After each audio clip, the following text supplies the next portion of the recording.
Students, welcome to Titanic classes. तो हमारी unit चल रही थी यूनिट नंबर 13। तो 13 के बहुत सारे क्वेश्चंस कर लिए थे और आज अपन नेक्स्ट क्वेश्चन करेंगे। तो इसमें यूनिट नंबर कौन सा है? यूनिट नंबर 13 के 13.1 के क्वेश्चन कर रहे थे। तो 13.1 का 6 क्वेश्चन तक कर लिया था, आज 7वां क्वेश्चन करेंगे। तो 7वें क्वेश्चन में क्या है कि हमें एक तंबू बनाना है।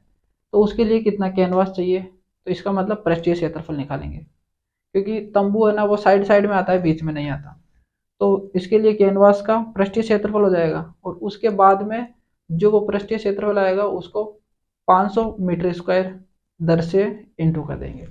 तो उसका आ जाएगा हमारे पास खर्चा कितना होगा। तो सबसे पहले देखो, तंबू है एक बेलनाकार, बेलनाकार तंबू है, ये बेलनाकार तंबू है और इसके ऊपर एक शंक्वाकार भाग है। और तो ये शंक्वाकार भाग, ऐसा तंबू है हमारे पास। तो इसके लिए कैनवास कितना चाहिए वो निकालना है। तो इसकी हमारे पास ये दी हुई है कि ये है 2.1 मीटर।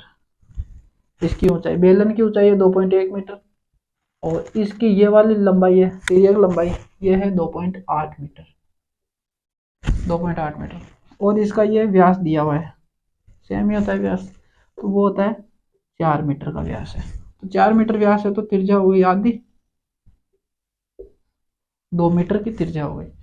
तो इसके लिए हमें कैनवास कितना चाहिए वो निकालना है। तो कैसे निकालेंगे?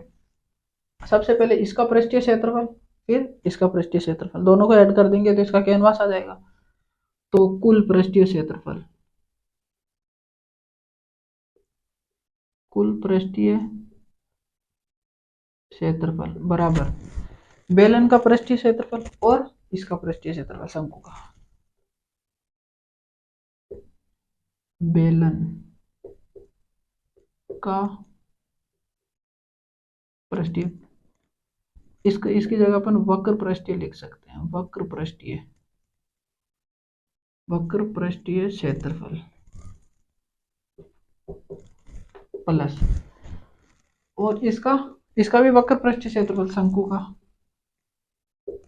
शंकु का, शंकु का वक्र पृष्ठ, शंकु का वक्र पृष्ठीय क्षेत्रफल। अब इन दोनों को ऐड करेंगे तो हमारे पास कुल पृष्ठीय क्षेत्रफल आ जाएगा। जितना पृष्ठीय क्षेत्रफल आएगा वही कैनवास की माप हो गई।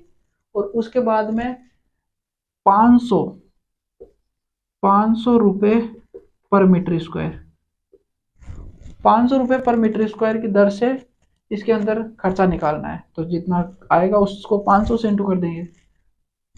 तो बेलन का पृष्ठीय वक्र पृष्ठ कितना होता है? कुल पृष्ठीय होता है, मतलब ये वाला भाग और ये वाला भाग भी ऐड हो जाता है, लेकिन वक्र पृष्ठ मतलब साइड साइड का भाग। तो वक्र पृष्ठ 2 pi R H plus 2 pi R H plus इसका वक्र पृष्ठ शंकु का होता है pi R L, pi R L. तो 2 pi R H plus pi R L. तो इसमें से कॉमन क्या आ रहा है? पाई और आर दोनों कॉमन आ रहे हैं। तो पाई आर और इसमें तो 2 और एच प्लस, क्योंकि भाग दे देंगे ना, कॉमन लेने का मतलब होता है भाग देना। इन दोनों में से जो सेम आ रहा है उसको बाहर निकाल लेना है और फिर उसी का भाग देना है। तो इसमें इसका भाग देंगे तो 2 और एच बच जाएगा, और इसका भाग इसमें देंगे तो ये दोनों कट जाएंगे और एल बच जाएगा। वो एल हम यहाँ पे लिख देंगे। अब यहाँ पे देखो पाई वैल्यू रख देते हैं। पाई की वैल्यू होती है 22/7 इंटू आर ये हो गई त्रिज्या 2 metre, 2 bracket 2 into H, H मतलब हाइट। इसकी हाइट कितनी? हाइट बेलन की, तो ये एच कितना बेलन में से निकला है ना, बेलन का, तो बेलन की हाइट ये रही। तो 2.1 मीटर प्लस, अब एल तिर्यक ऊंचाई मतलब तिर्यक ऊंचाई कितनी है? ये है 2.8 मीटर। अब इसको सोल्व कर देंगे, तो इसको ऊपर सोल्व करेंगे तो ये तो हो गया 44/7 ब्रैकेट 22 को 2 से इंटू करें 44/7। और ये कितने है? ये 21 दूनी 42, मतलब 4.2 प्लस ये 2.8, 4.2 और 2.8 ये दोनों इनको ऐड कर देंगे ये तो हो गया 44/7, और ये कितना हो जाएगा, ये हो जाएगा 8 और 2 10 के 0 से 1 7, ये हो जाएगा। ठीक है, अब इसका तो कोई मतलब है नहीं, तो ये हो जाएगा 7 से 7 कैंसिल आउट हो जाएगा, तो हमारे पास 44 बच गया। आंसर हो गया 44 मीटर स्क्वायर।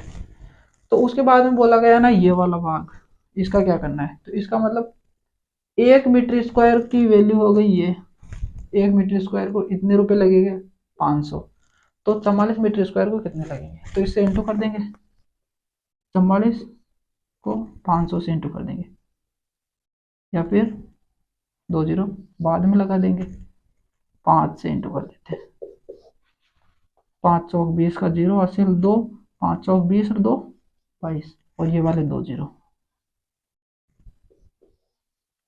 ये हो गए 22,000 रुपये। तो ये तो आंसर आ जाएगा हमारे पास 22,000। खर्चा कितना आ गया 22,000 रुपये, और पृष्ठीय क्षेत्रफल कितना हो गया 44 मीटर स्क्वायर।